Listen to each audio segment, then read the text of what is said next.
Breaking tonight, you're looking live at Joint Base Andrews, where President Trump arrived on Air Force One just moments ago after wrapping up his first overseas trip. Hello and welcome to Justice. I'm Judge Jeanine Pirro. Thanks for being with us tonight. President Trump has wrapped up his intense 9-day overseas international voyage that by all accounts was a home run. Our commander-in-chief, the pillar of strength and a true advocate for America. His message, clear and unequivocal. There was no apology, no wimpish behavior, and no bowing down to other leaders. But instead, strength, honor, and determination. There was no effort to convey or insinuate that the American way of life is the one and only right way to live. President Trump boldly went where no other president has, managing to get 50 Muslim leaders in one room with an overarching plan to combat terrorism, cut their financing, and drive them out. A president drawing a real line in the sand and then focusing how even different countries and cultures can actually work together on a common goal to defeat the extremist perversion of Islam, the one determined to kill the rest of us. There's no phony coalition with make-believe numbers. Instead, allies, especially those because they are Muslim, who understand the lethality of Islamist ideology, who now believe in the power and the promise of our president's words.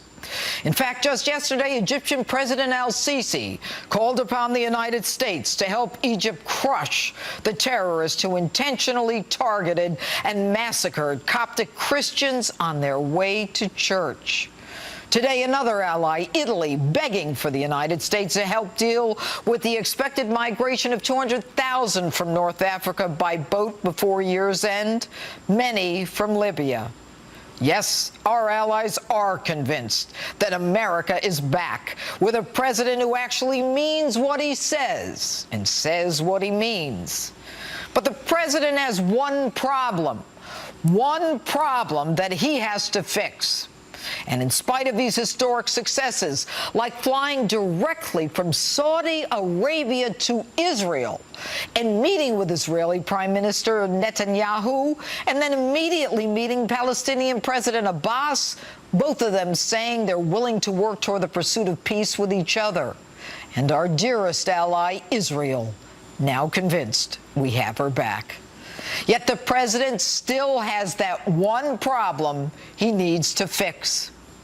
And while the leaders of Christianity, Islam, and Judaism gave him receptions unlike anything we have seen in the last 8 years, it took an outsider to reset relations in the Middle East. And for the first time, there is actual hope that we, all of us who believe in God, are partners against a common evil, radical Islam, and a common foe, Iran. And instead of appeasing the enemy with apologies and money, our president stood shoulder to shoulder with leaders, many of whom could not be more fundamentally different. But the president in coming home still has one huge problem. And it's not Russia. It's not the Democrats. It's not any of his haters. And if he doesn't fix this problem, we are in big trouble. What is it? The leaks. Yes, leaks. There is a leaker in the White House. There is a traitor inside the people's house. A traitor who must be taken out. That person is an enemy of the United States. That person doing enormous damage, not just to the president, who is certainly capable of taking care of himself, but instead to our nation.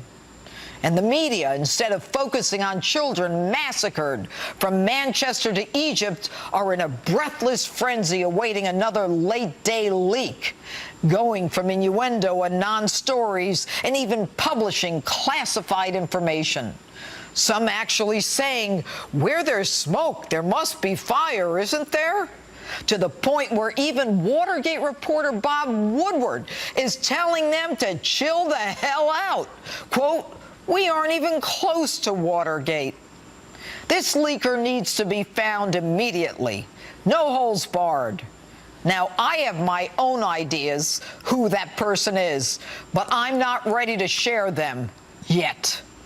Right now, tonight, spare no resources, spare no one. Find that person or persons, the traitors, the leakers, the ones who are destroying our nation. And that's my open. Tell me what you think on my Facebook page or Twitter, hashtag Judge Jeanine. And you can see the president just getting off of Air Force One in the United States. And joining me now live from our nation's capital, his deputy assistant of the United States, Dr. Sebastian Gorka. All right, good evening, Doctor. As you look at the president and the first lady getting off Air Force One and now apparently, I believe, getting on to a helicopter to the White House, what do you think the implications of this 9-day trip have been and will be for the United States? Well, Judge, you remember that fake reset, that plastic switch that Hillary gave Lavrov and with the mistranslated label? Well, forget that. This is the real global reset. The president in just 10 days has changed the geopolitical reality wherever he went, whether it was Europe, whether it was the Middle East, whether it was NATO headquarters, the Wailing Wall. He has changed it. American leadership is back. We're not going to preach to people. We're not going to lecture. We're not going to make apologies for who we are. We are here to obliterate ISIS. We're here to reassure our friends, especially Israel. And we are here to send a very clear message to our enemies, Iran included. That is what the president did in a scant week and a half. And yet it seems that in that scant week and a half, the president brought together, as I said in my open, 50 Muslim leaders in one place. The respect, the ceremony, it's very telling as to how they are accepting him versus how they accepted the other president. Because they treat him as a true leader. They recognize him for who he is. He gave them tough love. Let's be honest, Judge. He gave them tough love. He said to the 50-plus leaders, look, you have to drive the extremists. You have to drive the terrorists out of your places of worship, out of your communities, because we are in a war between good and evil. At the same time, he reassured them that, look, I'm not just going to sign a $110 billion arms deal with Saudi Arabia. I'm going to call out Iran. I'm going to call out its destabilizing influence on the region. So wherever he went, it was substantive, but it was the same message that the Marine Corps division that supplied Secretary Kelly and Secretary Mattis to this administration. It's the same motto: no better friend, no worse enemy. And as we go west, as he went west, discussing a meeting with the NATO leaders, he made it very clear: we're gonna stay in NATO, but you know what? You got to pay up. What do you think the reaction to that is going to be? Well, look, I've heard very, very positive things from people who actually have to secure those nations, so our NATO allies. But just think about the simple logic of it, Judge. Imagine if you're a member of a club and 80% of the members of the club only paid half of the dues they're supposed to pay. Would you like that? Would you be satisfied with that? Of course not. Dr. Gorka, I mean, everybody knows that people have to pay their fair share. Well, you would think so. Well, the question is, to what extent can we force them to do that? Well, I think the message was sent, and the Secretary General, if you remember, here in D.C., he reaffirmed this need for equitable burden sharing. Because remember, an alliance only works if everybody steps up to the plate and shows seriousness. We want our allies to be as serious as we are, and I think that message was received in Brussels. Yes, and of course you're referring to NATO Secretary General Jens Stoltenberg. Yes. He absolutely agreed. And let's keep going west. Manchester this week. What did the Brits miss? What happens now with the United States and our ally, the UK? Well, the issue is both a policy question and a tactical one. On the tactical side, it's the question of manpower. When you've got hundreds or perhaps thousands of people that have come back from those war zones and you don't know what they're planning, you don't know what they're doing, you need to surveil them, okay? It takes 20 to 30 people to physically surveil one suspect. You know that. So there's this tactical question. There's this tactical question of manpower. But there's a bigger issue. What do you do if your citizen goes to Syria or Libya? They're not going there to get a suntan. And what happens when they come back home? These nations have to decide, what are you going to do with that person? Interview them, and if they don't say I'm building a bomb, then that's okay, you don't do anything. This is the challenge for Europe. They're so much closer to those war zones. This is what they have to deal with now. A decision has to be made, and it's like the executive order we had here. We are concerned with people coming from those war zones. That's why the president signed those executive orders. And, you know, when you talk about people, maybe refugees or individuals in the UK or let's keep the United States separate. They go back to Syria. They go to Libya. They go to these other countries. Do these other countries that they want to go back to, like the UK, do they have to accept them if they're a refugee? Do they have the capability of even knowing that they went to these other places? Or do we just rely on everyone's word? And you know as well as I do, a jihadist is trained to lie.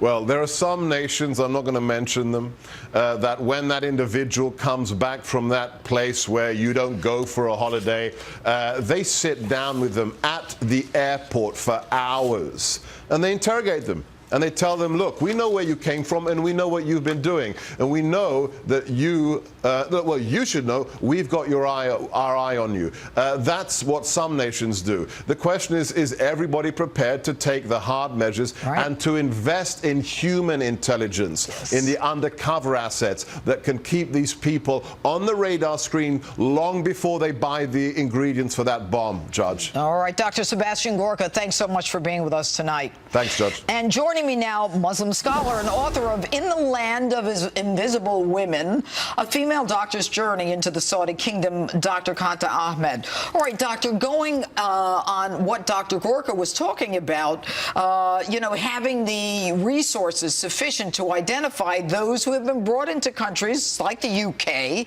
as maybe a refugee, and then tracking them and how we do that. Both Egypt and Manchester represent Islamist ideology at work. One, war against secularism in Manchester, killing children at a music concert.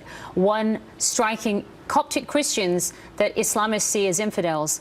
Both are originating from this ideology, but also from the region of Libya, while the entire world, including the United States' eyes has been on the mass migration of Syrians fleeing the civil war.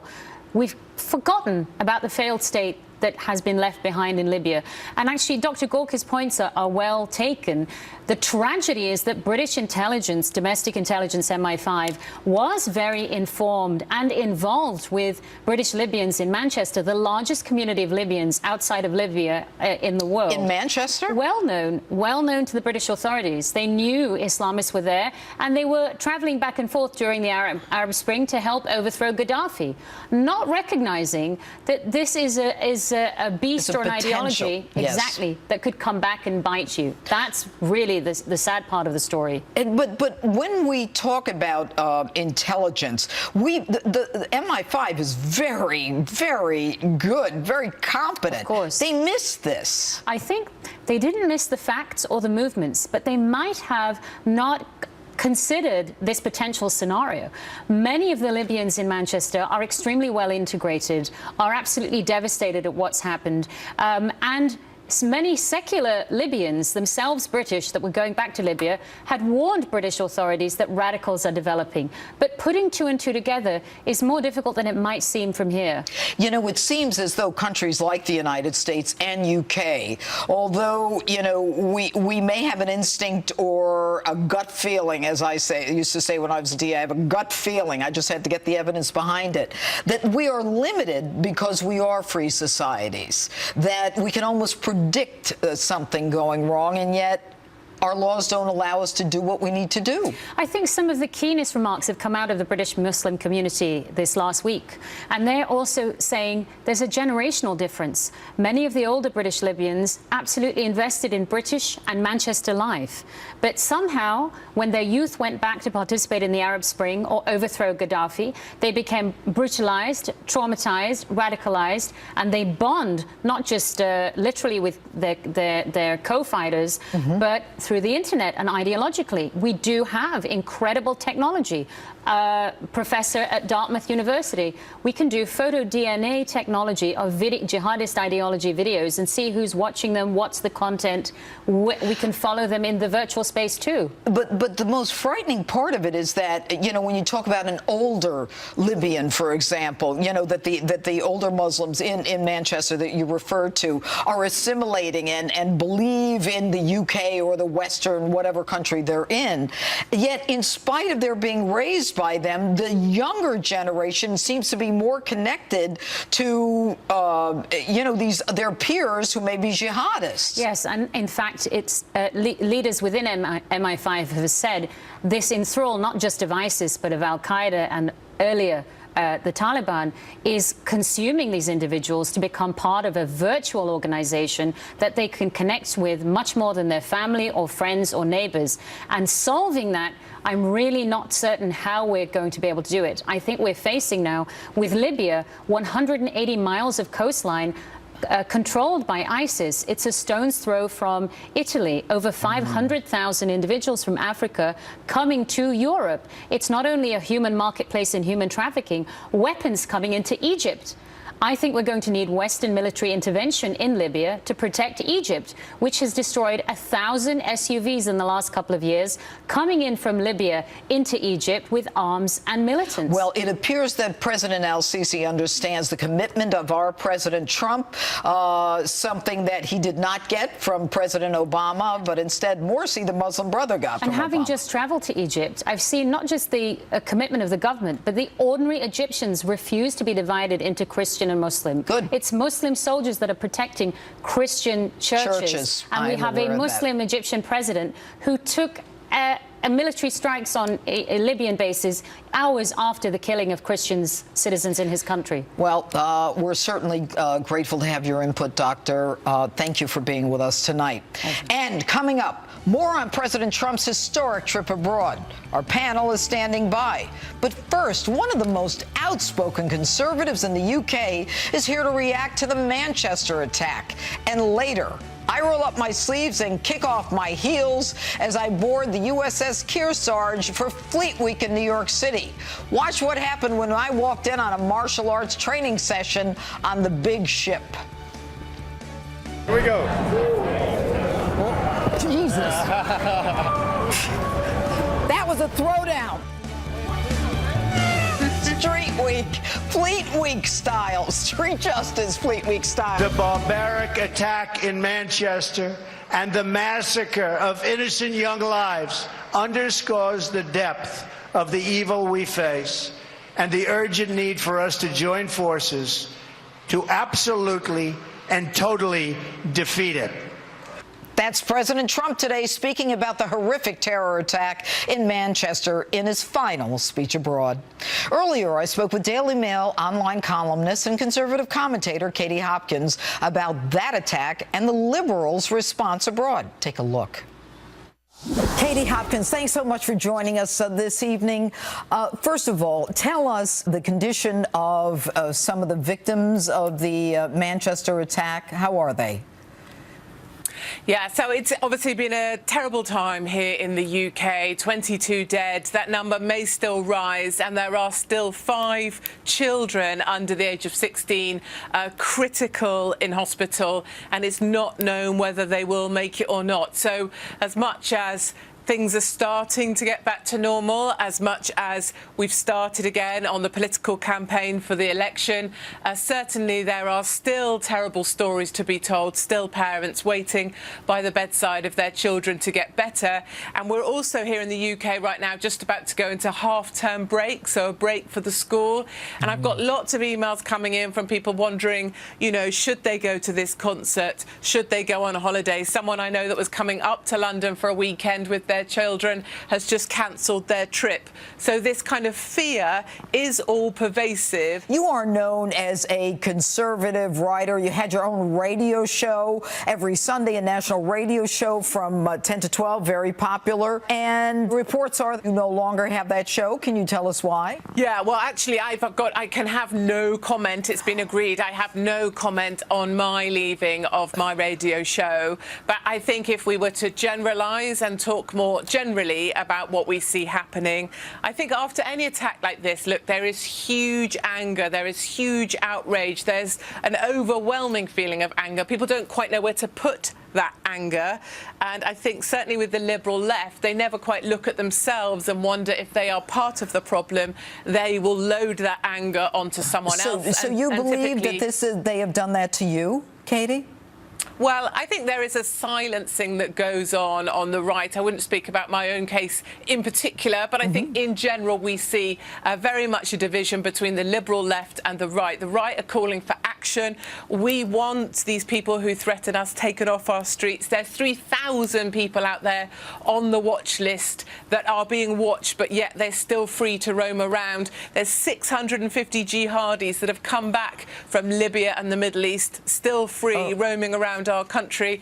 And I think a lot of us on the right, in the Conservative majority, we feel like we want those people incarcerated. We keep hearing they were known to authorities. We'd like them to be known to incarceration. Okay, you know, the leader of the Labour Party, Jeremy Corbyn, has basically blamed the United Kingdom for this attack, saying that it's the United Kingdom's policies. Is this reflective of how people feel in the UK?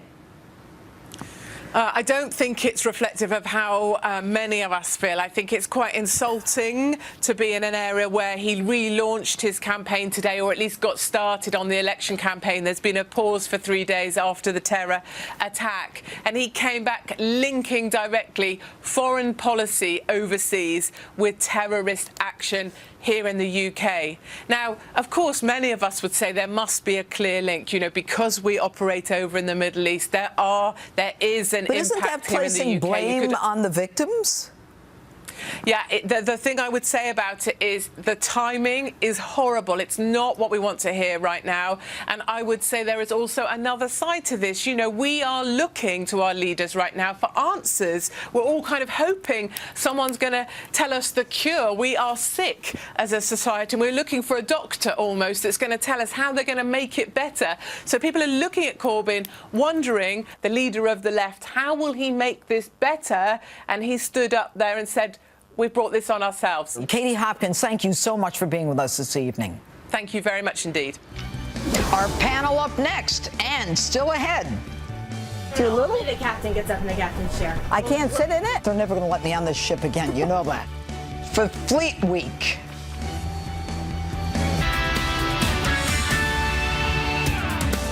And we're live from America's News headquarters. I'm Laura Ingle. British Airways says it's working to restore services by Sunday. The airline says all flights currently from London's Heathrow and Gatwick Airport are canceled because what it says is a, quote, major IT system failure. BA's problems are causing misery for tens of thousands of travelers on a key holiday weekend in Britain. Long lines are reported at counters. The airline's website and mobile app are also down and creating problems for the airline's call centers. Protesters continue to clash with police in Venezuela's capital. Officers are using water cannons and tear gas on the demonstrators. At least 55 protesters have been killed since the demonstration started about 7 weeks ago. Over 1,000 people have been injured and more than 2,700 have been arrested. The protesters want Venezuela's president to leave office. I'm Laura Ingle. Now back to Justice. From Saudi Arabia to Israel to NATO to the G7, we made extraordinary gains on this historic trip. to advance the security and prosperity of the United States, our friends, and our allies. And we paved the way for a new era of cooperation among the nations of the world to defeat the common enemy of terrorism and provide our children with a much more hopeful future. Welcome back to Justice. A lot to talk about. Let's bring in our panel. Joining me now, host on the Blaze TV and radio, Lawrence Jones. Also here, former aide to Senator Chuck Schumer, syndicated radio host Chris Hahn. Good evening to you both. Hey, Judge. All right. Now, you just heard the president. I'm going to start with you, Lawrence. The president saying, you know, from Saudi Arabia to Israel, NATO, G7, advances in security. I mean, does this seem to you like an almost perfect trip? I mean, there wasn't one flaw in the whole trip. Well, I'm excited about it because first he started off with Saudi Arabia. We're giving you weapons to defeat terrorism, to go after ISIS. So it's about time that you guys start assisting us with it. And then you have NATO, him addressing NATO. You guys need to stop being leeches and start paying your fair share. The American people sent Donald Trump there to get them in order. We shouldn't have to pay for all this stuff. So now you're going to see America take its place back in the world. And Chris, your reaction to the trip? Well, you know, first he goes to Saudi Arabia and he doesn't say radical Islamic terrorism. I thought that was all you had to do was just say that and it would disappear. That's what he said on the campaign trail. Well, he didn't say it to the Islamist people who were in that room, did he? And that's he told them to get their ideology in order. Very easy to say it at a rally in Alabama. Very different to say it at a conference. Let me ask you a question, Chris. When I asked you about the president's international trip, was it a success? You want to talk about one line? Are you kidding? I don't think it was a success, Judge. Why wasn't it a success? Tell me why. Well, you know, he told the leaders of the Muslim world that he wouldn't preach to them about how they should treat women and other people in their society. And then he treated our NATO allies like they were our enemies. And that is very disturbing to me. What makes you think, okay, Lawrence, I'll let you answer it. I'm not going to fight with Chris. How? Because he told NATO that they need to pay their fair share while they giggled on the sideline because they want to be leeches? That was somehow wrong? You know what? There's a time and a place to do that, and at a memorial to Article 5 and 9/11, at a memorial to 9/11 and Article 5, that was not the time nor the place. I agree with the president. They should pay their fair share, but there's a time and a place. Okay, so what's the big deal? Should he do it behind closed doors, Chris? Behind closed doors? Absolutely. Maybe you got to embarrass them into paying, but that's just me. Yeah, I don't think that works. That's not how diplomacy works, Judge. Well, no, they're already starting to pay. Once he got elected, they got it. Look, this is a team. Everybody pays their way, but enough of that. That's right. Lawrence, let me ask you, in terms of what happened in Manchester and Egypt and Afghanistan, we've got like 4 attacks this week. What do you think the American president can do for the Middle East? Do you think that we now have allies who believe in us? We have allies that believe in us, but the president sent a message to them that they need to get their ideology in order. Let's be honest. This president has talked about radical Islam. And now that we've given these people the tools to fight terrorism, the president also said, hey, you got to get your religion in order. If this is going to be nations of Islam, Muslim nations, then you need to confront it. And that's what we're going to see. If they decide to get with the program and do it, then we'll have a relationship. If they don't, then you can expect a different response from this president. Well, it seems like he already decided that Saudi Arabia would get $1.2 billion worth of weapons from us. And, of course, he took a generous contribution to his daughter's foundation in the process. For them. Did you hear that? Sure. They paid for them. And then there was a beautiful $100 million gift to Ivanka's charity. Now, if this was Hillary Clinton taking it to the Clinton Foundation right now, we'd be having a very different conversation. Wait a minute. Here we go. You know what? I got to tell you. So then let me ask you something. Why did they stop giving money to Hillary Clinton's charity? Could it be because they don't want to pay because there is no play? Well, now they're giving it to Ivanka Trump's charity, so I guess we know the answer to that. No, that's not the case. Lawrence, last word, real fast. One good... Lawrence, last word.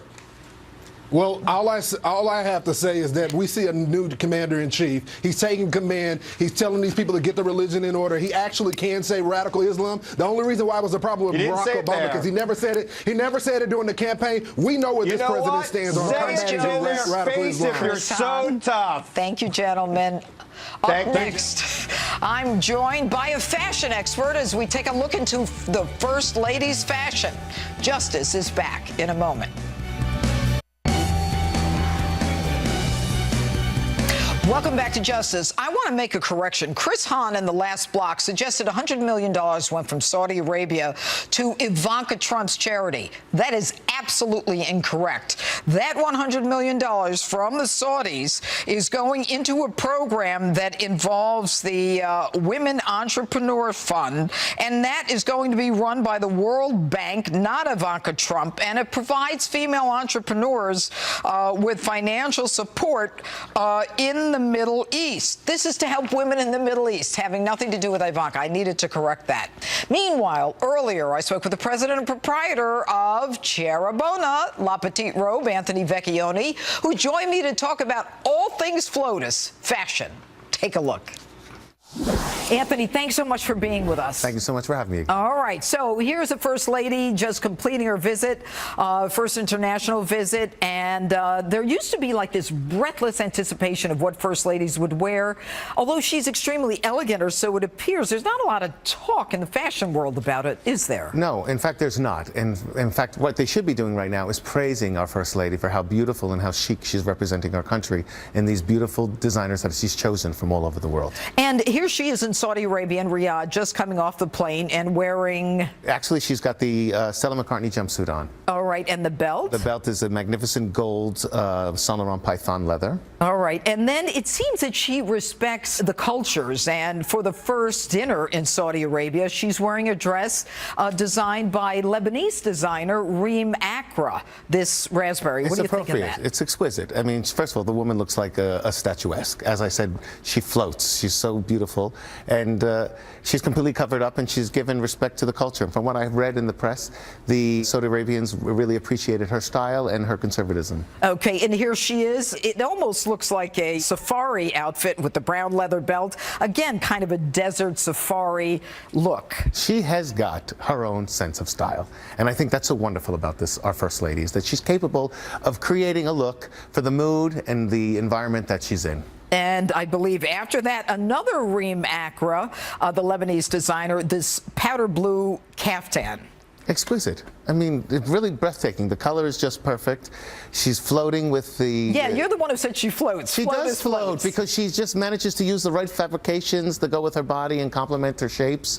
And she's just really a beautiful woman. Yeah. And then, of course, she goes to Israel. And what is she wearing here? This is a Michael Kors super chic suit. I mean, this is like so perfect for Israel. It's crisp, it's elegant, it's tailored, it's feminine, yet it's still very chic. And it's respectful. Respectful and chic. Not everyone can wear a belt that thick, but let's keep moving. Here is another dress at the home of Benjamin Netanyahu for dinner. This is certainly a Dolce & Gabbana black dress, okay, for dinner. Exquisite. And I think of all the designers, Dolce & Gabbana is probably the only designer that's paying respect for the First Lady, honoring them while they're on this world trip. And then here she is again with Ivanka, who looks stunning as well. Do you know what she's wearing here, again in Israel? Again, here we go. She's now chosen a designer from the UK called Roxana.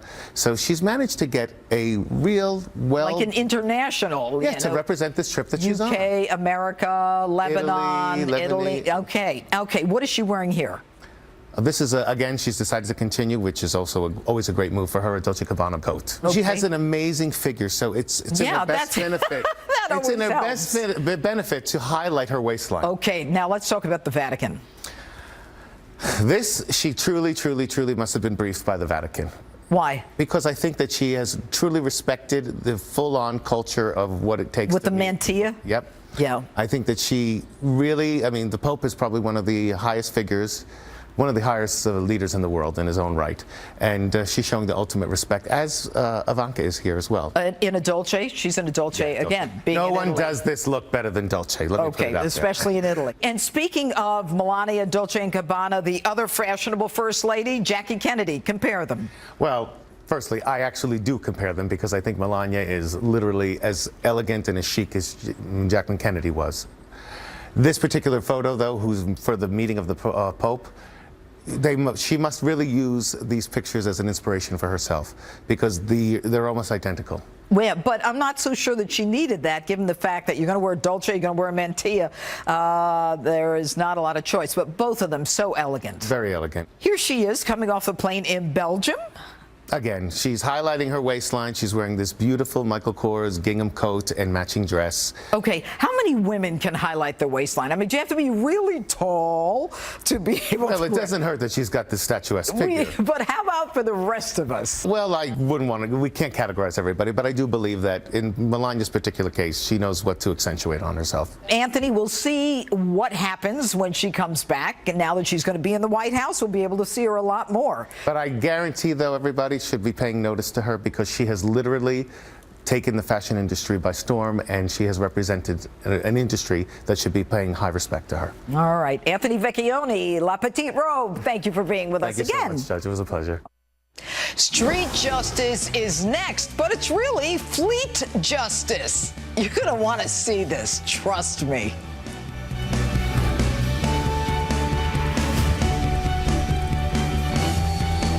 June 4th, get ready for the next revolution. I promise you, we are going to shake things up. Steve Hilton's been on the front lines of Brexit and a champion of the populist movement. We've got to get power out of the hands of the establishment and the elite who have messed things up for so long and put it in the hands of people. Now, he's bringing his powerful message straight to you. People are sick and tired of the fact that whoever they vote for, nothing gets done. See why voters are finally fed up and how you can join the movement. This is a time of revolution. You've been waiting for it all night, and it's finally time for Street Justice, the Fleet Week edition. Take a look as I commandeer one of the ships.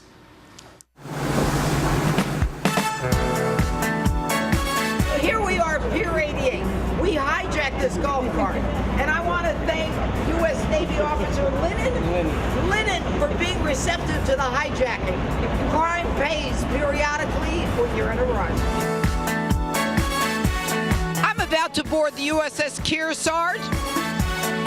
Good morning. How are you? Good morning. I'm good. What's your job here? You're martial arts trainer? I'm a martial arts instructor. So what we're here to do this week is show the public, the Marine Corps martial arts program. All you buddy, run now! Quick, stop! Real quick, let's go!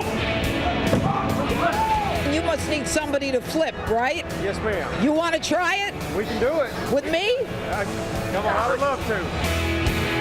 I'm taking my jacket off, right? What are you going to do? I'm going to take you over my back and take you to the ground, but it'll be easy.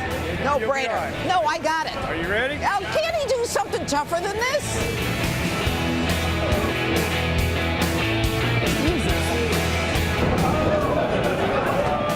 That was a throwdown. How am I going to throw you? Pull me down. Hip?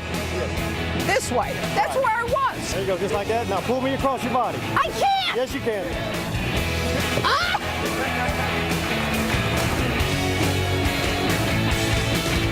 Yeah, everything up here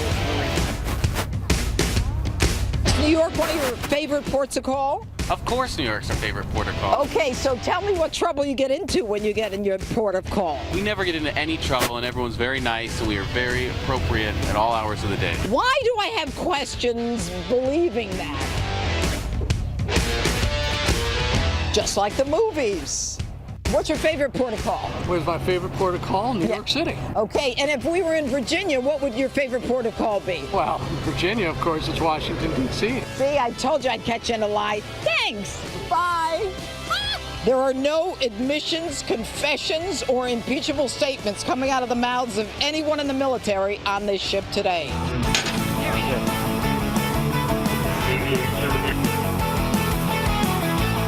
Captain's chair if you're little? Only the captain gets up in the captain's chair. I can't sit in it? They're never going to let me on this ship again. You know that. So here I am sitting in the captain's chair on the USS Kearsarge, and no one is supposed to sit in this other than the captain. So don't tell anyone that I was in this chair on the bridge on the USS Kearsarge, okay? And if you don't tell anyone, I won't tell anyone. Request permission to go ashore.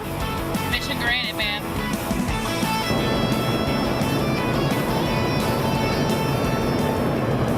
Great day on the USS Kearsarge. That was fun. We'll be right back.